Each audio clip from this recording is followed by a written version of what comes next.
In the external universe there is ceaseless turmoil, change, and unrest. At the heart of all things there is undisturbed repose. In this deep silence dwelleth the Eternal. Man partakes of this duality, and both the surface change and disquietude and the deep-seated eternal abode of peace are contained within him.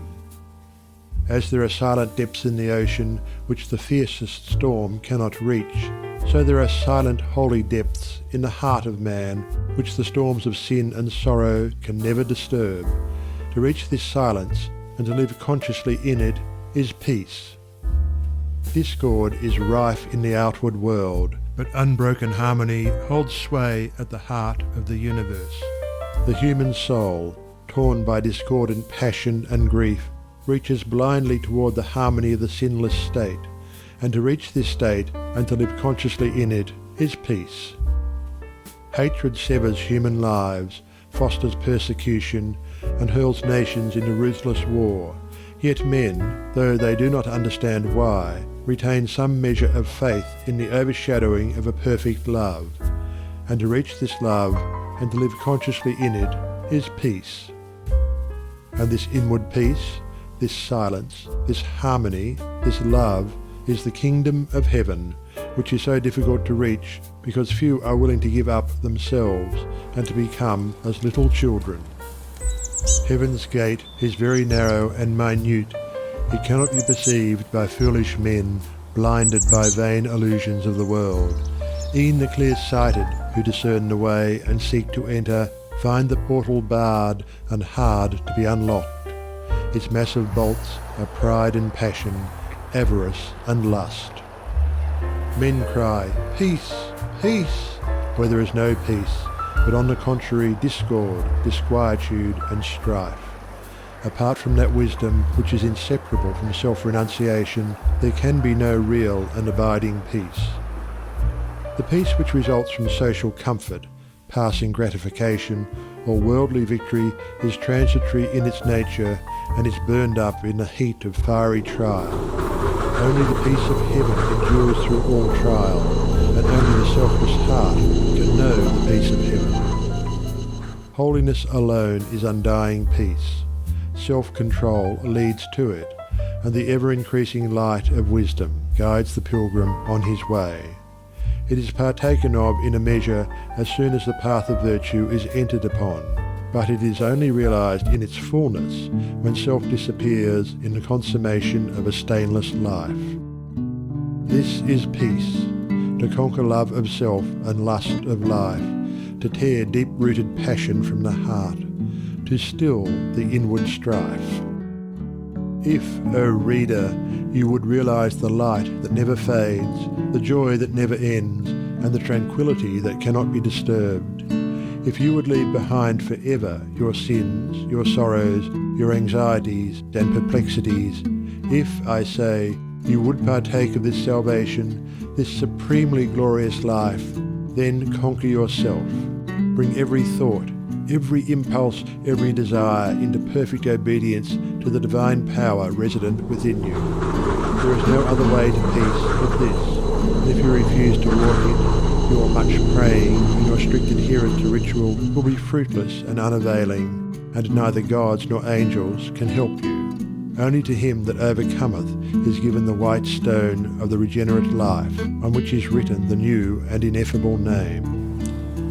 Come away for a while from external things, from the pleasures of the senses, from the arguments of the intellect, from the noise and the excitements of the world, and withdraw yourself into the inmost chamber of your heart, and there, free from the sacrilegious intrusions of all selfish desires, you will find a deep silence, a holy calm, a blissful repose, and if you will rest a while in that holy place, and will meditate there, the faultless eye of truth will open within you, and you will see things as they really are.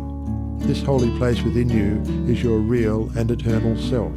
It is the divine within you, and only when you identify yourself with it can you be said to be clothed and in your right mind. It is the abode of peace, the temple of wisdom, the dwelling place of immortality.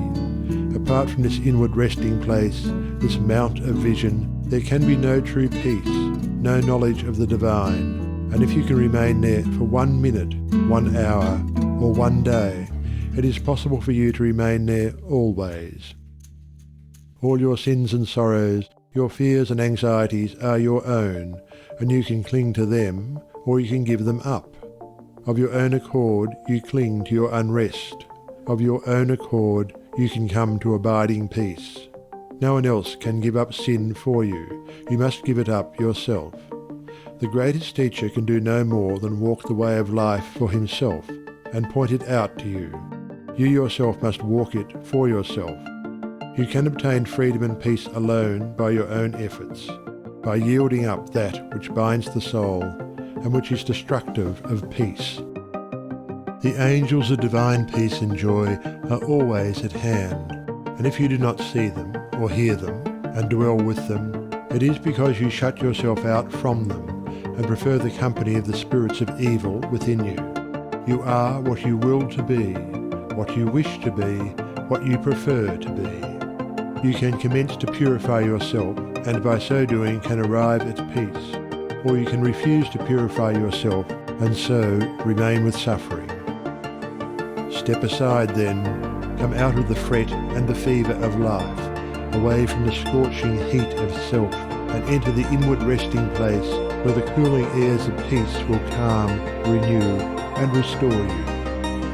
Come out of the storms of sin and anguish.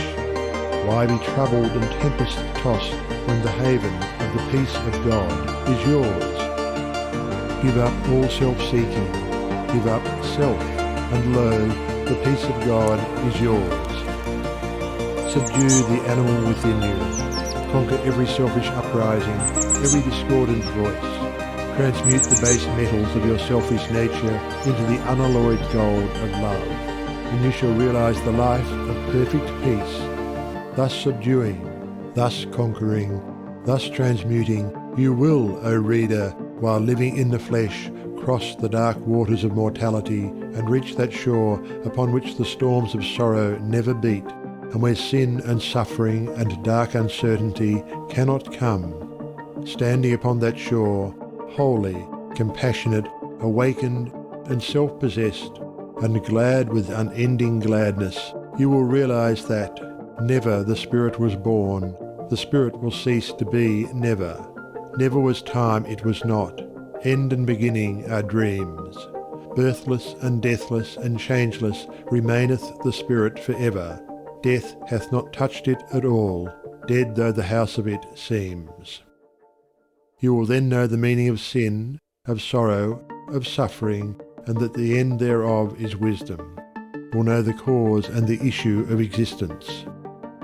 And with this realization you will enter into rest, for this is the bliss of immortality, this the unchangeable gladness, this the untrammeled knowledge, undefiled wisdom and undying love.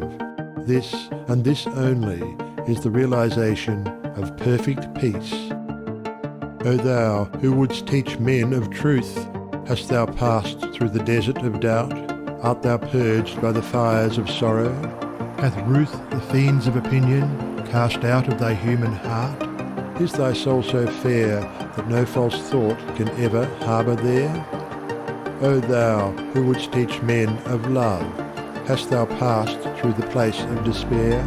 Hast thou wept through the dark night of grief? Does it move, now freed from its sorrow and care, thy human heart to pitying gentleness, looking on wrong and hate and ceaseless stress?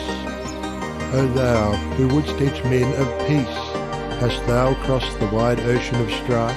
Hast thou found on the shores of the silence release from all the wild unrest of life? From thy human heart hath all striving gone, leaving but truth and love and peace alone? End of section 7. End of The Way of Peace by James Allen. Recording by Algy Pug.